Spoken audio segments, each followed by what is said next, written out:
seeni forum ñeenteelu forum des médias sur le VIH en Afrique de l'Ouest et du Centre seen réseau bi moo koy organisé juróom-ñetti fan lay door ci weeru novembre gi ni maanaam tey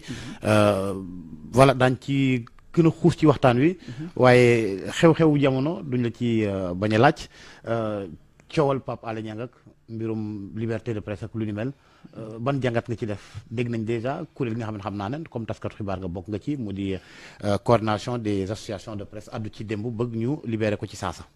jërëjëf Georges jërëjëf Mamadou Alimou ñu ngi gërëm waa RFM di nuyu ñëpp seen auditeurs yeeg ak téléspectateurs TFM yi en fait di sant bu baax a baax Babacar ak ñëpp ñoo xam ne ñu ngi ci RFM en fait li nga wax dëgg la ndaxte ki nga xam ne sunu naataangoo la Pape Alé Niang lu mel ni bu amee it il faut ñu naqarlu ko mettitlu ko ndax dafa bokk ci ñun ñu war a wax ne rek liberté de presse bi nga xam ne bëgg nañ ko am ci Sénégal il faudrait que ñu bañ di xoqatal journalistes yi ndax su fekkee ki wax ñu xoqatal la di indi ay motifs yoo xam ne xaj na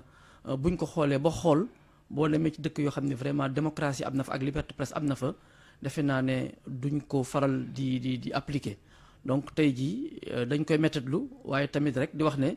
nañu am suñu prudence waaye tamit nañu boole nekk benn di ñaan également que yal na yàlla def ci ndox mu sedd. Au-delà de ça est-ce que aussi liberté warul ànd ak lu ñuy woowee responsabilité. waaw am na responsabilité bien sûr parce que en tant que taskatu xibaar man damay faral di wax nu samay stagiaires yi ne leen xibaar boo xam ne dafay taal réew du ma ko wax xibaar boo xam ne dafay tas mbokk du ma ko wax. xibaar boo xam ne dafay indi ay jafe-jafe ci réew du ma ko wax puisque responsabilité boobu war nga am loolu nag defe naa ne képp ku journaliste jaar ci école de formation def nga ko xam nga ko te jàng nga ko maanaam am na ay information yoo xam ne xaj na su fekkee dafa sensible man de du ma ko wax parce que dañu bu ñu jaawale li xew Europe wala li xew aux États-Unis ak Sénégal ndax gis nañu ne Europe peut-être am na ñu xam ne am nañu possibilité di wax lu leen neex waaye ñun dañu nekk dans un contexte boo xam ni dañu am suñuy réalité am na yenn yoo xam ne wax dëgg yàlla un journaliste man de du ma jël responsabilité wax yenn yoo xam ne ëllëg mën na taal dëkk bi damay jox souvent exemple aux États-Unis bi ñu leen bombardé y avait beaucoup de caméras y avait beaucoup de télévision mais ba tey jii kenn gisul benn cadavre américain boo xam ne wane nañ ko ci télévision loolu responsabilité la te loolu également aussi patriotisme ak yu mel noonu donc waxuma nag journalistes yi waruñu divulguer ay information waaye nag am na yoo xam ne bu fekkee dafa nar a taal dëkk wala mën a indi jaxasoo ci réew mi defe naa ne. mais est-ce que justement au-delà de ça jaxasoo bi yëpp c'est pas lié au fait que des fois doo xam position journaliste la wala doo xam c'est un homme politique aussi parce que des fois aussi da ngay gis la frontière est très tenue. Bon nous sommes tous des journalistes mais il faut qu'on pose des questions aussi. Absolument. Qu'on pose les bonnes questions. Est-ce que loolu tamit bokk ci par exemple bool nu mu tudd frontière bi nu ñu ko dindee. finalement doo xam journaliste la doo xam un homme politique la lépp jaxasoo nga sentir ne buy wax sax nga sentir tu as même l'impression d'avoir un procureur qui parle. voilà pas un journaliste. des fois effectivement dina am ce dérapage là et loolu defe naa ne c'est à éviter parce que aussi bu fekkee da nga nekk journaliste bu fekkee da nga limité ci li nga xam ne dañ la jàngal le b.a.-ba du journalisme maanaam joxe ay information rien que information peut-être mën nga def commentaire quelque part mais am na yenn yoo xam ne quand même waruloo ci dugg puisque day dem mujj gi kenn du amati da ngay simmi sa mbubbu journaliste daal di sol mbubbu politicien am na ci nag ñoo xam ne vraiment dañu dem ba dañ ciy xuus xaw ma nag est-ce que dañu am relation avec peut-être un politicien wala yu mel noonu mais daal gis nañu ne exactement que ni am na jafe-jafe ci côté boobu ba nga xam ne tey jii il faut ñu mën a fexe sende ba nga xam ne journaliste yem ci place journaliste am du ko tere nag def ay commentaires ci wàllu politique mais jël ay positions yoo xam ne c'est tellement flagrante yooyu aussi quand même du luy xam ne dañ koy rafetlu. laaj mujj bi ci wàllu woowee on a entendu même ci communiqué CAP bi ñuy waxi dépénalisation des délits de presse le débat s'était posé dépénalisation déprisonnalisation. Est-ce que tey aussi waruñu gën a xuus ci mbir mooma. waaw kooku nekk na loo xam ne Georges en tant que journaliste war nañ ci mën a gën a di gëstuwaat autorité aussi war ci mën a jàppale puisque chaque fois aussi du ñu bàyyi aussi benn journaliste bu defee dara xaj nañu bëgg ko jël rek daal di indi benn terme boo xam ne dañ ko utiliser boo xam ne dañ kii mais li gën rek mooy que ne journalistes yi bu fekkee bëgg nañu liggéey convenablement bëgg liggéey librement am na yenn disposition yoo xam ne peut-être war nañu ko mën a dindi su fekkee vraiment bëgg nañu que le journaliste fasse son travail de manière responsable. ak si léegi maintenant ci forum yi nga xamante ne moom ngeen di door tey. forum des médias sur VIH en Afrique de l'Ouest et du Centre forum këru taskatu xibaar yi jëm ci wàllum sida ci Afrique de l'Ouest et du Centre thème bi moo di média VIH genre droits humains et financement de la lutte contre le sida en Afrique de l'Ouest et du Centre dans un contexte de Covid. Est-ce que médias yi am na li nga xamante ne def nañ ko te mu fës carrément te mu am njëriñ ci Afrique sowu jant jëm ci wàllum sida bi. waaw Georges damay fàttali rek ne bi mooy ñeenteeli forum bi. ñeenteeli forum quatrième bi. waaw bi ñu njëkkee def ñu ngi ko defoon Abidjan en 2008 def benn au Cameroun en 2010 2013 ñu def ko at Abidjan te ñu ñëwaat Sénégal. seen président sax. président bi Ivoirien la ñëw ne Ivoirien la waaw Youssouf Bamba maa ngi koy nuyu de passage. gis nañu ne journalistes yi au début amoon nañu beaucoup d'engagement puisque moment boobu amoon nañu ay moyens pour def li nga xam ne moom mooy production médiatique mais dans un moment donné dañu dem ba nga ñu gis ne ci wàllu koom-koom manqué na ci wàllu formation defatuñ ko mais gis nañu ne au début quand même amoon na un engagement fort boo xam ni toute la communauté d'une manière générale ak les journalistes jël nañ ko di def ay papiers di sensibiliser nit ñi puisque boo gisee tey jii fii ci Sénégal en tout cas sida dem ba am fi un faible taux c'est parce que dañu ci def ay jéeg ñëpp ci dugaloon seen loxo rawatina nag journalistes yi puisque moment boobu quand même engagement la ñu amoon boo xam ni lépp loo xam ni mi ngi wax ci mbirum sida ñu ngi koy couvrir di ko ñàkkum financement kon dafa laal ñi nga xamante ne ñooy yëngu ci wàllum taskatu xibaar te di bind ak wax ci sida. gis nga Georges bu fekkee da nga nekk journaliste sida di nekk disons la santé bu fekkee mënuloo ci wax da nga indi ay jafe-jafe donc tàggat bi nga xam ne ci daan tàggat journalistes yi puisque financement bi aussi la ñu di tàggatee journalistes yi pour wax leen voilà des termes puisque mbiru sida ak n'importe quelle maladie dañuy évoluer au jour le jour de telle sorte que journaliste bi tey li nga jàng suba mën na changer ci wàllu terminologie bi waaye am également ci wàllu traitement bi ak protocole bi nga xam ne moom la ñuy fajee de telle sorte que da nga war nekk da nga war toujours mise à jour donc tey ji su fekkee amuloo financement mënoo def formation boo waxee mën nga wax loo xam ni le contraire di nga xam ne moom nga bëggoon donc loolu moom moo tax ñu ne am na un lien entre traitement médiatique d'une manière générale mbiru santé ak surtout financement xaalis bi ndax loolu su fekkee deful rek journaliste xëy na mën na jàdd loo xam ne du ko def. selon yow lan moo tax xaalis bi bëriwul noonu ci wàllu woowulee ci wàllu média yi xanaa dañoo jàpp ni peut-être dañ ko fulaaltul wala c'est quoi. non xam nga au début Fonds mondial ak yeneen partenaires yi dañu daan joxe xaalis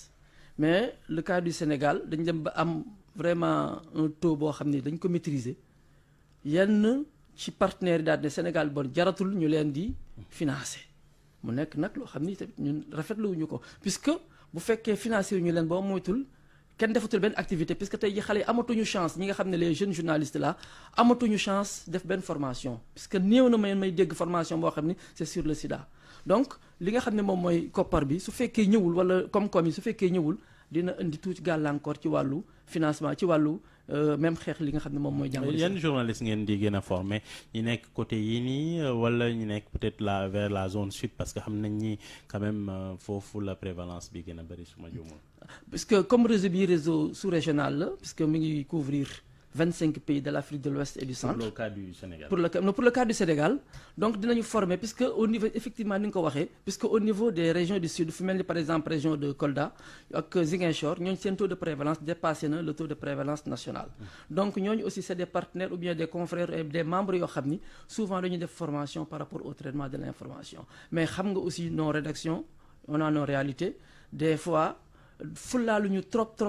la question de santé surtout su fekkee par exemple tey jii xaj na amoo un partenaire avec un bailleur boo xam ne dina mën a appuyer wala am un partenariat. mais les radios communautaires sont demandeurs non boo ñëwee di war a def ay sport wala di def sensibilisation ñoom dañuy ubbi seen kii. dinañ ubbi mais est-ce que doy na. c'est vrai bu fekkee ni vous mettez un peu d'argent. non c'est-à-dire que xam nga xaalis bi du ñun ñoo koy joxe mais par exemple les bailleurs les partenaires voilà les partenaires ñoo koy joxe. mais des fois partenaire bi dafay am li nga xam ne moo ko intéressé par exemple tu as un partenaire boo xam ne mi ngi intervenir au niveau de Kolda wala de Ziguinchor danaa ne man lii laa bëgg donc yow en tant que rajo loolu ngay mën a def ak moom mais bu fekkee par exemple tey jii xaj na c'est le gouvernement wala le ministère de la santé ñoom ñoo am waxtaan ak journalistes yi ne leen lii ak lii ñoom ñu xam seen réalité daal ne lii ak lii la ñu war a mën a def sinon on a des problèmes avec ces gens-là. est-ce que yéen amu leen impression que ni lu jëm ci wàllum sensibilisation ci sida dafa wàcc carrément liñ koy dégg pratiquement ay journée internationale la wala mu am xew-xew wa nga xamante ne am na contrairement à niñ ko faraloon di gisee y avait une forte campagne de sensibilisation jëm ci wàllum sida yenn gone yi sax tey boo leen laajee lan mooy sida duñ ko xam. justement Georges loolu nag moo tax tey ñu def suñu rencontre bi pour relancer surtout les journalistes dans le cadre de la lutte contre le sida ak la prévention parce que ni nga ko waxee dëgg la am na ay étudiants yoo xam ni bi ma leen laajee lan mooy joxe sida xamuñu ko te c'est des étudiants nekk ci école de formation fa may joxe ay cours donc ça veut dire que ne information bi dafa wàcc ba nga xam ne tey jii ñu bëri dañ ko minimiser li tax parce que am na yeneen pandémie yu fi ñëw fu mel ni Ebola fu mel ni Covid-19 dafa dem ba dafa nëbb loolu alors que comme ni ñu ko waxee ñun dañuy ñaawlu événementiel journée mondiale nga ñëw nga tëgg sabar wax say discours pare bala nga koo waxaat déwén wala ba scandale amee ngay doog a wax donc dañu ne dañu war a génn ci loolu comme ñun suñu réseau bi may fàttali bi ñu doog a démarrer ñu ngi tudd réseau des médias africains engagés dans la lutte contre le sida la tuberculose et le paludisme mais loolu moo doxoon ñu yëngatu mais bi ñu gisee am na yenn pandémie yi ñëw ñu gën ko yaatal daal di koy def de manière générale promotion santé ak environnement. mais justement ci loolu est-ce que peut-être au-delà de ça les maladies chroniques mooy suma juumul bokk na ci ñi gën a fàtt suñu citoyens yi. par exemple le diabète. hypertension wala l'hypertension dialyse yu nu mel. est-ce que du loolu waruñu ko. gën a jox kër ci wàllu sensibilisation parce que quand même c'est des problèmes yoo xamante ni am nañ ko fi. moo tax nag Mamadou ñu élargir sunu champ d'action defatuñu léegi sida tuberculose paludisme mais santé ak environnement puisque am na lien entre l'environnement et la santé moo tax nag ñu bëgg que chaque pathologie ñu mën a am loo xam ne dinañ ci mën a wax. puisque su fekkee dañu yemee ci ñetti maladie yooyu rek du ñu dem fu sori te ni nga ko waxee dëgg la puisque tey jii dañu war gën a sensibiliser nit ñi puisque comme amuñu les moyens yu ñu mën a fajoo war nañu mat tous les moyens ci wàllu prévention bi loolu moom moo tax surtout tey ñu gën a yaatal suñu champ d'action bi pour que lépp loo xam ne pathologie la dinañ ci mën a wax au moins à l'aise pour que au moins les populations war puisque suñu rôle moom mooy sensibiliser les populations. est-ce que au Sénégal waru leen gën a accès peut-être ci maladie yooyu bu fekkee ni élargi ngeen palette yi quand même gis nañ taux de prévalence bi ci wàllu sida macha allah c'est bien c'est pas mal est-ce que waru leen peut-être travailler un peu plus ci maladie chronique yi parce que gis nañ ni ça c'est un véritable problème de santé publique. absolument mais xam nga Mamadou Alimou ñi nga xam ñoom ñoo war a financer puisque comme ni ma ko waxee le journaliste des fois di nga nekk une personne engagée li nga bëgg liggéey mais des fois sa rédaction du la jox les moyens puisque des fois ça dépend des rédactions aussi puisque su fekkee par exemple sa rédaction tey jii RFM nee na correspondant bi nekk Kolda defal ma ay reportage sur ça dina ko def mais su fekkee wax ko peut-être moom dina am da koy du koy jox yenn fulla yi mais par contre su fekkee pas un bailleur un partenaire ñëw na daal ne man kat damay intervenir sur la prévention du diabète mu financer la tu vas faire beaucoup de production sur ça mais bu fekkee defloo ko aussi rare ngay gis ku jël initiative personnelle def ko puisque souvent aussi nañ ko waxante suñu rédaction yi tu as beau être très engagé mais bu fekkee da nga bind 2 fois 3 fois 4 fois sur le diabète peut-être est-ce que duñ la wax ne yow est-ce que amuloo un deal peut-être avec un. justement fala bëggoon ñu est-ce qu'on risque pas de glisser lu ñu mën a jàppee marchandisation de l'information. waaw en fait fa lay mujjee ji boobu mooy tul mais nag bon comme yow en tant que journaliste nga tu es un citoyen xam nga ne war nga bokk ci li war a aar askan wi war nga ci mën a jàpp bu baax a baax donc man en tant que journaliste engagé dinaa ko def mais est-ce que si je ne suis pas patron dans ma rédaction est-ce que sama rédaction dina ma permettre man à chaque fois may def loolu moo tax c'est heureux de saluer que maintenant dans chaque rédaction am na léegi ay desk yoo xam ne dañuy ay personnes yoo xam ni dañuy spécialisé wu ci wàllu santé bu boobaa dinañu mën a kii puisque malheureusement au Sénégal ak dans beaucoup de pays dafa am suprématie de la politique et surtout du sport tey jii nit ñi bu fekkee benn reportage am na nga am ñaari reporter tu préfères que nga am 2 reportages am nga benn reporter tu préfères peut-être mu dem sur la politique ou bien sur le sport bàyyi santé bi wala yu mel noonu te c'est très important et c'est fondamental. RFM fait beaucoup d'efforts ci wàllu non moom RFM moom wax dëgg yàlla ñoom chaque jour damay suivre Awa Mbaye ak ñoom ñëpp vraiment macha allah puisque vraiment bu ko ñëpp defoon nag nga xam ne presque chaque pathologie dinañ ko wax nit ñi nañ gën a yeewu puisque quand même quoi qu'on puisse dire quand même presse sénégalaise contribue na beaucoup à l'amélioration de la santé des populations ñu bés bu nekk yaa ngi jàng lu bëri surtout je dis surtout et félicitations à RFM par rapport ak affaire gynécologie affaire femme enceinte ak yu mel noonu vraiment kooku chaque fois les gens dañ koy suivre te bu ñu ko gënoon yaatal tamit mu gën a baax. lan moo war a mën a indi déclic bi tey. déclic bi mooy que presse bi yëpp jàpp ci di gën a sensibiliser population bi def un plaidoyer auprès des autorités aussi pour ñu jàppale nit ñi puisque comme on peut se dire ñun en tant que réseau. ñun ñoo jóg di woote bu njëkk ba dañuy woo journalistes yi mu nekk un simple spectateur nga ñëw couvrir manifestation tu pars doo xam dara puisque souvent cérémonie ouverture cérémonie clôture c'est des discours politiques daawuñu sax permettre journaliste muy participer ci yenn action yi nga xam ne yenn séminaires yi donc tey jii ñun en tant que journaliste ñun ñoo woote bu njëkk ba ñu doon wax mais ñun ñoo woote woo par exemple tous les spécialistes ci wàllu sida pédiatrique ci wàllu communauté ci wàllu partout pour que ku ci nekk wax ñun ñu mën a jël bind mën a yee askan wi pour que mu am un déclic pour que tey jii lépp loo xam nañu ko négligé ñu bàyyi ko. fukki fan lay jeex. le 10 novembre. di commencé tey jii nii. lay tukkee ci ndaje moomu. loolu ci lan la war a doon. waaw loolu dañu bëgg surtout gën ko yaatal pour que ku ci nekk ñëw boo delloo sa dëkk nga def restitution bi nga jox ko seen waa réew. te dama bëgg a wax ne aussi que ne Sénégal jéego yi ñu def ci loolu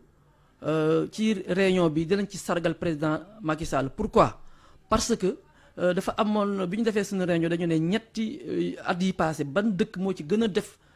jéego ci wàllu sida ñu xam ne amoon na benn réunion boo xam ne defoon nañ ko en 2021 au mois d'octobre novembre boo xam ni réunion de haut niveau lañ ko tuddee que ñu indi financement bu bëri moo tax am na un prix boo xam ne bëgg nañ ko décerner président Macky Sall pour que ñu mën a pousser ces autres